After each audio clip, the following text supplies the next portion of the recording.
Welcome to Prime Cohesion. Please join us as we move forward in this endeavor. We hope you join us for some banter and laughs as we touch on the real-life topics that united us. Please be advised, content can be mature in nature and disturbing to some. We're not always the experts, but we strive to do our part to bring awareness to subjects that matter to us and provide support when we can.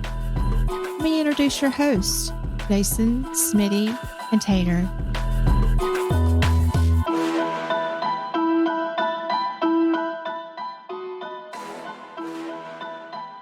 Y'all actually gonna let me read? We're gonna have to. This is dangerous. It is dangerous. The guy from South I-20, you gonna give him a hot mic and tell him to read? Well, he's also the guy that's editing the sound, so. Oh, we're doomed. We're doomed. I'm illiterate. With two eyes. Did you see the mullet? Yeah, that was awesome. Fantastic. It is absolutely beautiful mullet.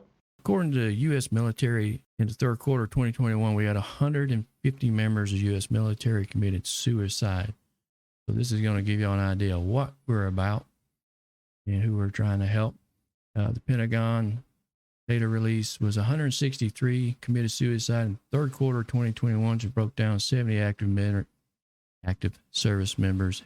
Yeah, it's 22 a day, which is not good. So we got 476 so far through 2021 of the reporting for this data, and then they showed 701 servicemen members committed suicide. They didn't give a date for that, but that's very interesting. But so in September, in the same time frame, the total number of deaths in the military during the coronavirus was 43. So we got 476 that have committed suicide. Yeah, that number pales in comparison to the number of suicides.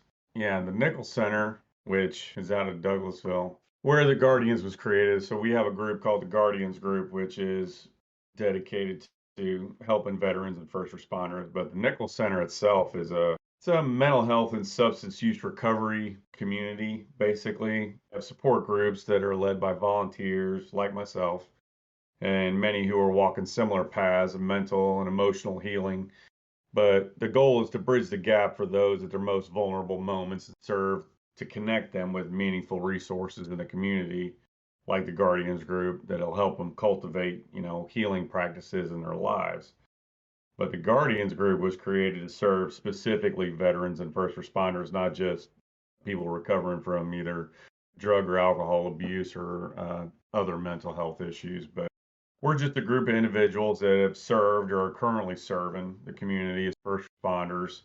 And we understand that in this capacity that people, they see or hear things that basically shake you to your core, things that you don't want to expose your spouse or other family to, things you got nobody to talk to about. And most of the people that see that kind of thing these people are what I consider fixers. We're the guys that usually want to help everybody else. We usually don't take time to fix ourselves. We spend a majority of our time focused on others, ensuring they're okay, whether it be family, friends, somebody you just met for the first time, but really needs help right now. You just witnessed them go through some terrible trauma and you understand. We keep it all to our own issues deep down and never really let them out to help people talk about it. Yeah, I wouldn't imagine that. I don't know if you can see this bottom paragraph here, but it says since 9/11, there's 30,177 reported suicides. Yeah, it's crazy. These numbers, and most of these guys, they commit suicide without ever telling a soul anything.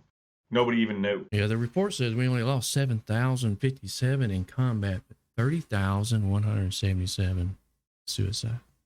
Yeah, they see some traumatic shit, and they don't, a lot of times just talking about it, airing shit out is really cathartic. It helps you, at least somebody else knows about it. Somebody knows about this horrible shit you just saw. And maybe you can figure out either you can talk to somebody else who's dealing with it and how they've dealt with it, or you two can figure out how to deal with it together. But at least you're not in it alone. I think a lot of these guys and gals figure they're by themselves. They don't have anybody. They don't know who to talk to. They don't know, is anybody going to understand this? Is the guy going to think, the guy next to me going to think I'm a pussy for talking about it, or what? But either way, they go to their grave not knowing that they could have just talked about it. And that might have been all it took. I think not just with vets, not to take away from veterans and what they do, but just in men general, adult men in general, I believe, if I'm not mistaken, have one of the highest suicide rates. And it's mostly because we're all trained from a very early age to not talk about things. You don't have anybody to talk to. That makes sense. Yeah. You're the one that's supposed to help everybody else. You're the provider, you're the fixer. You're the one who fixes everybody else.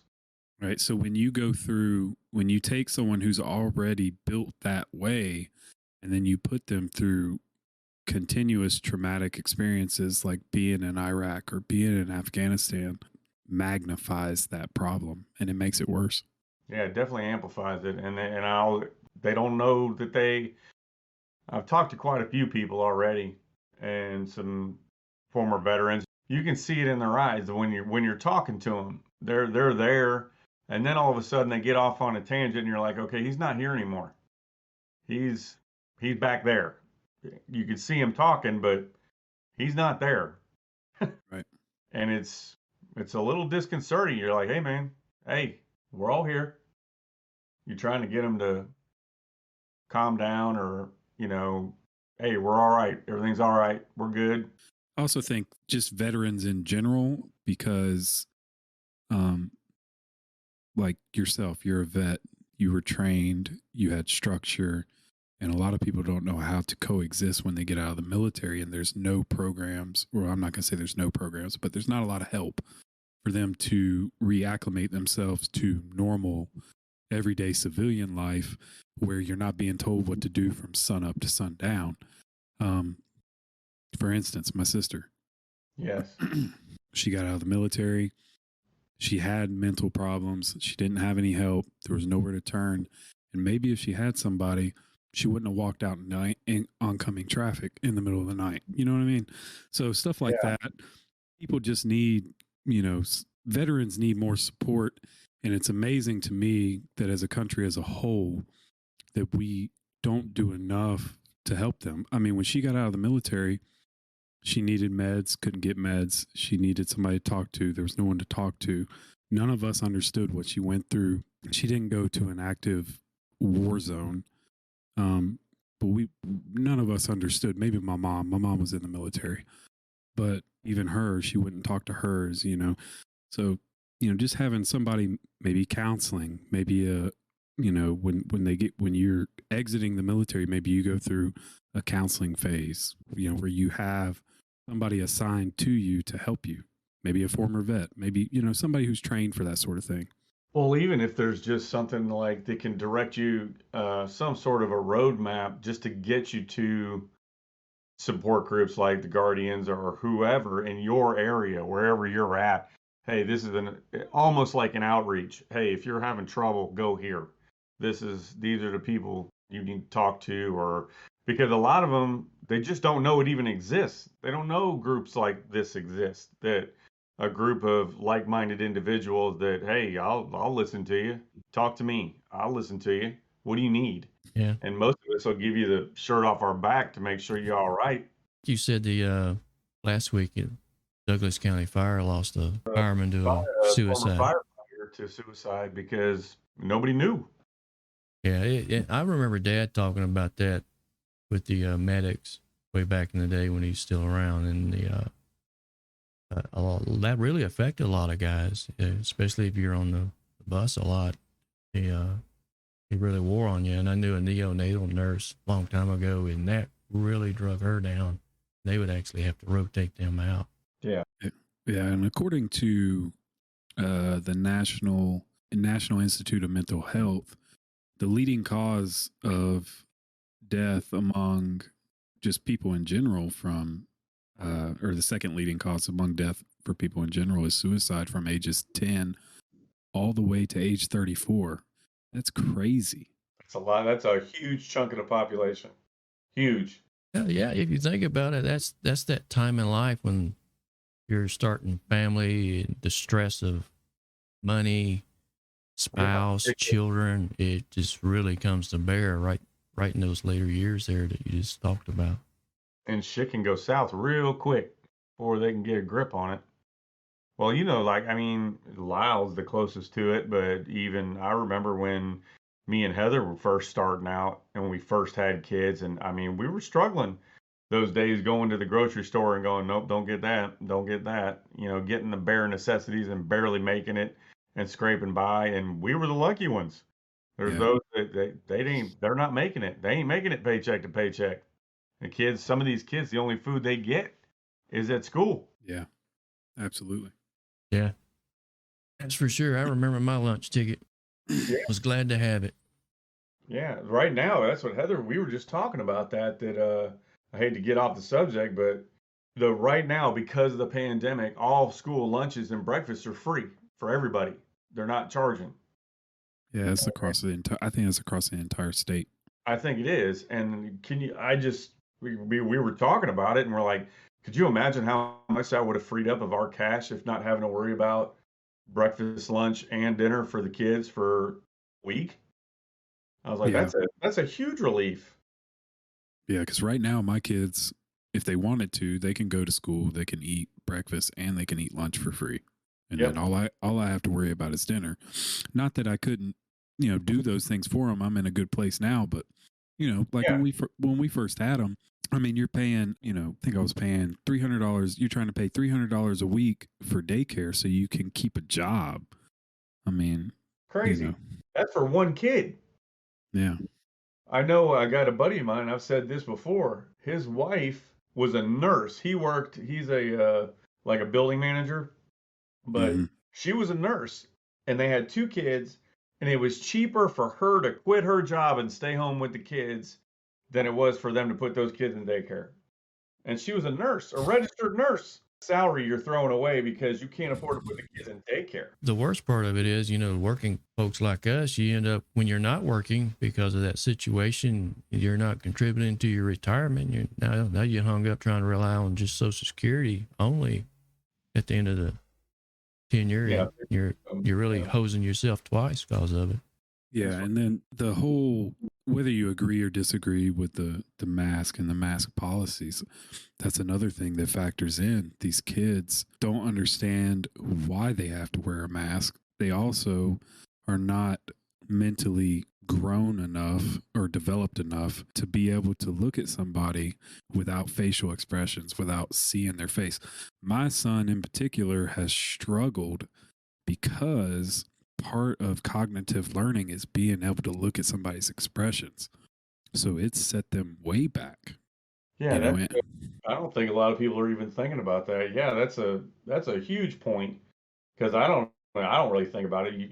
After I'm almost 50, so I've had a lifetime of staring at people and understanding them by seeing their eyes. But children don't have that. Children, they ain't got a clue. They understand facial expressions unless they see the whole face.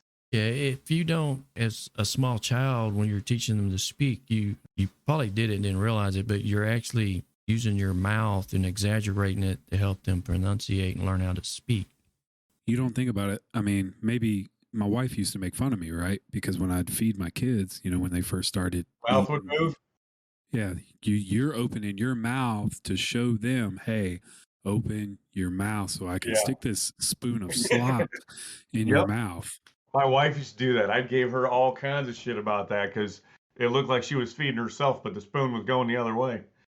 Yeah, I mean, you don't think about doing it, but you're doing it, and just that sort of thing. And that, from what I understand, these numbers are from 2019, so these numbers have actually gone up, especially amongst children ages 10 to 18. So that's pretty wild, and not just veterans. Again, not to take away from veterans, because I think it's a huge disservice that we do to our military. We just kick them to the curb once they get out. It's like, hey, they're almost in prison in a way, when they're in the military to an extent. I mean, obviously Right. you're not locked away, but No, I I mean, get it. Yeah. you're tied up. This is what you're doing. When they get out, we kick them to the curb. It's the same thing with the prison system.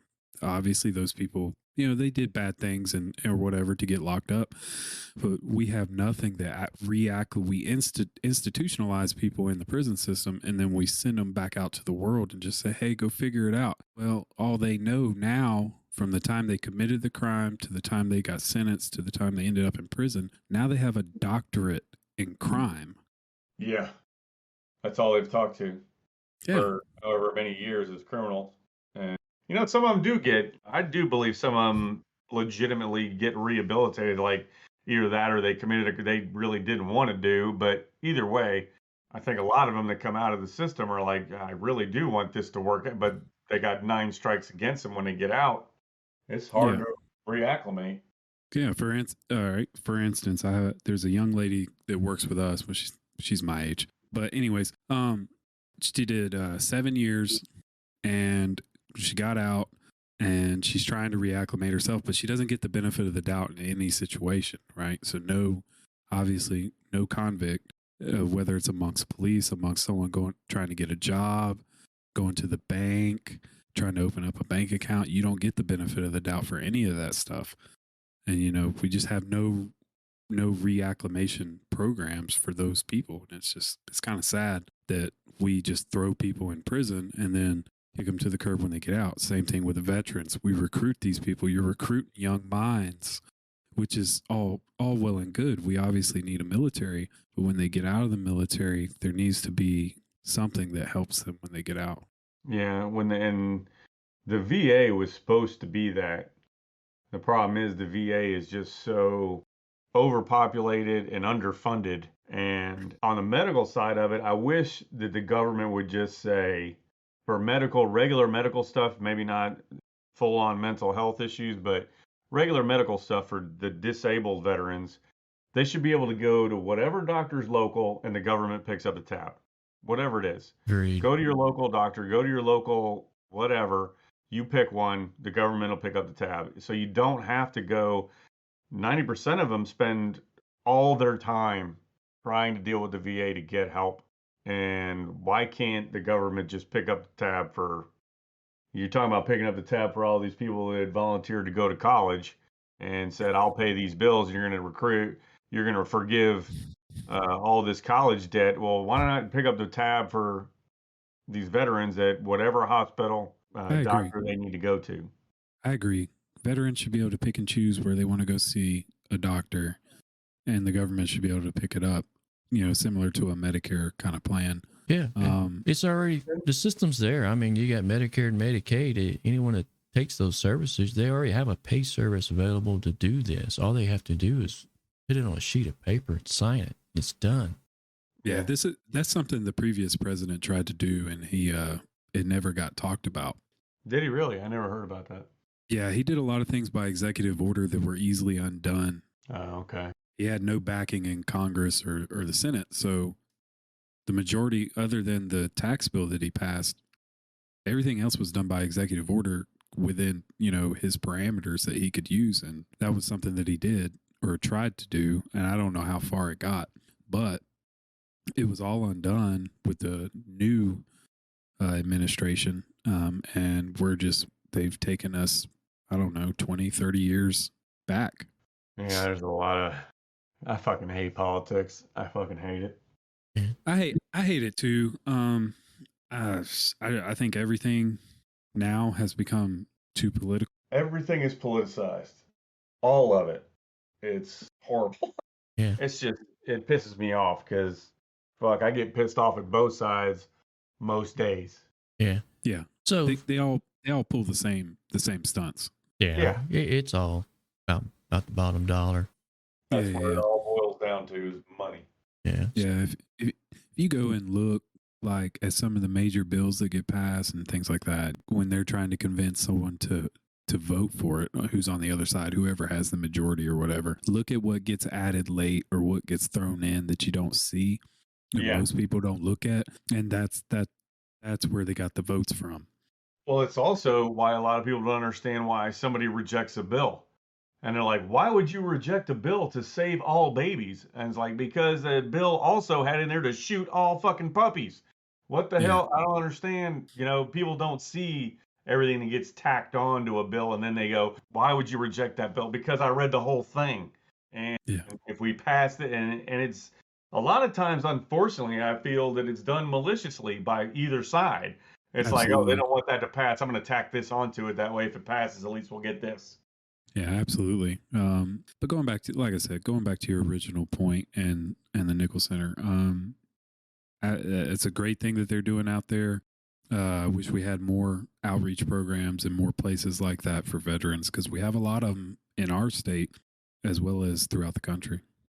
Yes, Smitty. How does tell everyone how to get in contact with the Nichols Center here? Go to thenicholscenter.org, and they also have, you can search them on Facebook as well. You can get to them on Facebook. Just search the Nichols Center on Facebook, and you can get to them. Is this the only location that they have, or do they have multiple? This is the only location, is in Douglasville for the Nichols Center. Well, you're looking at that, Smitty. You was telling me the other day how that center was formed, and that was a very interesting story. The Nichols Center, a lady by the name of Susie Nichols, her son, I believe, was a victim of drug abuse, and I believe he overdosed. But she started the Nichols Center as Families of Recovery for that particular reason, because she's had a family of those kind of issues. But so it was actually Susie Nichols started the center. So she's got on the nicholscenter.org. She has it. One of the hardest things to do is watch someone you love fall deeper into their suffering. Substance use disorder could devastate a family of 4 generations. I felt the pain of my mother-in-law. This is terror writing this. My mother-in-law carried 10 years to the day. Her youngest son died as a result of an accidental overdose due to a routine traffic stop. Swallowing a bag of crystal meth led to days in the hospital, compounded by a medical malpractice, and then the family lost him. And the legal system deemed his case no quality of life. So 25-year-old son, father-to-be, just gone in a moment. So 10 years, his name was Kurt Nichols. So 10 years after his death, they founded the Nichols Center with a promise to stand by families like that. And the hope is that no family would have to suffer without support, comfort, or guidance. By learning to help families like ours, we are learning to heal the brokenness we feel. So the Nichols Center is now also attached to what's called the accountability courts in Douglas County. So they're attached to the court system, and they're recognized by the court system as a type of rehabilitation, basically. They get information to help them go through these kind of traumas. They provide peer connections and support for families in the Douglas County area facing mental illness, trauma, substance abuse disorders, loss or crisis, trauma-informed therapies, and a safe space for families to find treatment and healing on a journey of wellness and recovery. They provide education and training for families in transition to develop the tools and skills they need to successfully walk a journey of wellness and recovery. And they provide awareness and support for families to navigate their journey and advocate for themselves and their care and a safety plan. And they provide community programs to help connect families in wellness and recovery and build that kind of a network. So they do a lot. They've got a lot of programs like the Guardians Project connection. So if anybody's like, basically, if you're in the Guardians group and we recognize that you may be in need of help above our pay grade, then there's connections there that she can get you further treatment or to get you the help you need if we can't get you there. You know what I mean? Yeah, that's awesome. God bless America, as they say. Yeah, we're trying. One person at a time, I guess. Help or donate or anything like that for veteran assistance. So you have the Nichols Center. Obviously, you can volunteer. You can look into that if that's something you're interested in. Out of Douglasville, other stuff. There's one that I used to donate to. It's called Lift for the 22, right? So it was a program that provided gym memberships as an outlet for veterans. And that was something I donated to for several years and since started donating to other programs. But that's a good one. There's a lot of outreach programs out there. I just think people just don't quite know or understand why. The why is kind of there. A lot of people don't understand what veterans go through, military members and all that stuff. I mean, from the onset of signing on the dotted line, you are put through hell. I mean, basic training is not for the faint of heart, from my understanding. I've never been through it, any kind of experience like that. So, I think there's a lot of outreach programs. This is a good one. So if anybody in the state of Georgia or near the Douglasville, Alabama, state line, it's not that far, I don't think. I think that's a great program to be a part of. Yeah, the lift for 22. Yeah, they're also they're a 501(c) nonprofit, just like that's the Nichols Center's a nonprofit as well. They basically everything they get is through donations, and they have a plant shop inside the center where you can buy plants and stuff. But everything inside basically just goes to the center. It's all basically donations because it's nonprofit. Everything's nonprofit. Yeah, we're going to try and get something going about midsummer here, see if we can get a good deal going, get these lawyers behind us. We can raise some funds for the Nichols Center and some of our partners here with the program. Yeah, there's a lot of it, and it's real easy to do a search. I think a lot of people just don't even know it exists. I think that's the biggest issue, because you do a quick Google search, you can find 100 organizations. Now, sifting through those hundreds of organizations to figure out which one suits you. But I think the best thing to do is do a Google search in your area for veterans help or first responder help or whatever, and you'll probably land on something. I gotta believe. Thank you for joining us. If you have any questions or comments about the program, we can be reached at primecohesion@gmail.com. You can find the Nichols Center at www.nicholscenter.org/Guardians Project or 404-736-2267.